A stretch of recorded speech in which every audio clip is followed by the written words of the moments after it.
Hi folks, this is Don Meissner with the North Country Fishing Report. And I'm here, I could start this and say this is Don and Linda with the North Country Fishing Report because I have Linda McQuinn with me who has helped me put together so many of these recent reports. And Linda, the reason I wanted to ask you this is because you've been involved with every single thing we do in the summertime for fishing. And so, we realize now the summer is gone. It's fall. I can't believe the summer's gone. But I was asking you to be able to reflect on what the biggest impact for you of this whole summer phenomena of fishing here in the North Country has sort of brought open to you. And So can you answer that in some way? yes, I can. And it was interesting when you posed that question, I immediately thought of all of the visitors that we've encountered over the last couple of months. And to a person, the one theme that you could take away is when they come to the area, they are wowed by whatever they've encountered, whether it's the beauty of the area, the resources that we have, the niceness of the people who are here, their helpful nature and how they want to reach out. I'm talking now about our locals and how kind and generous of spirit they are, wanting to help folks who don't know the area, giving them directions or telling them about various things. For me, the power of the summer has been the wonderfulness that we learn about through our visitors. We learn about ourselves. In other words, we Yes. discover who we are through the eyes of these visitors. If we listen and engage them, we can really find out more about ourselves.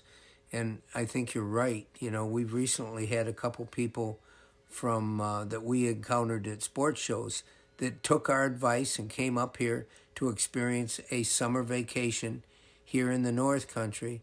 And what they came away with was some of the things you just said.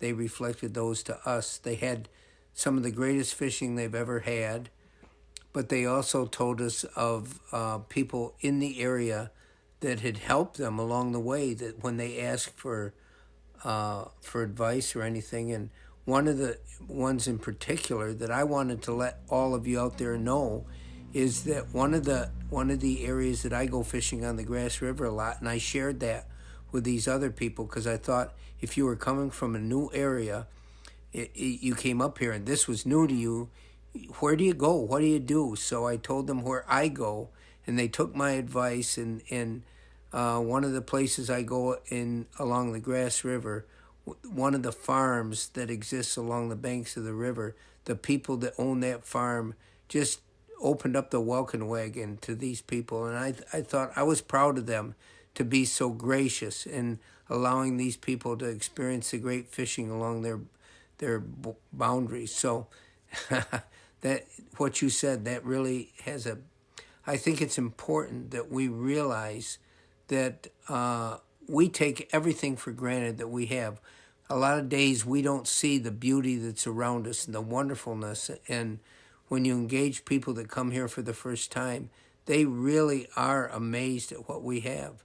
So that's the biggest takeaway you have from the summer? I think that was the biggest. I think a second one would be the fact that a lot of us are similar, whether we come from the north or the south. Many of our likes, many of our beliefs, many of the things that we find intriguing or fascinating or important to our quality of life, they're actually very similar rather than being very different, which is a powerful feeling because that's how you can build communities across a wide swath of nation. Okay, well, that's our report for this week, folks. This is Don and Linda with the North Country Fishing Report.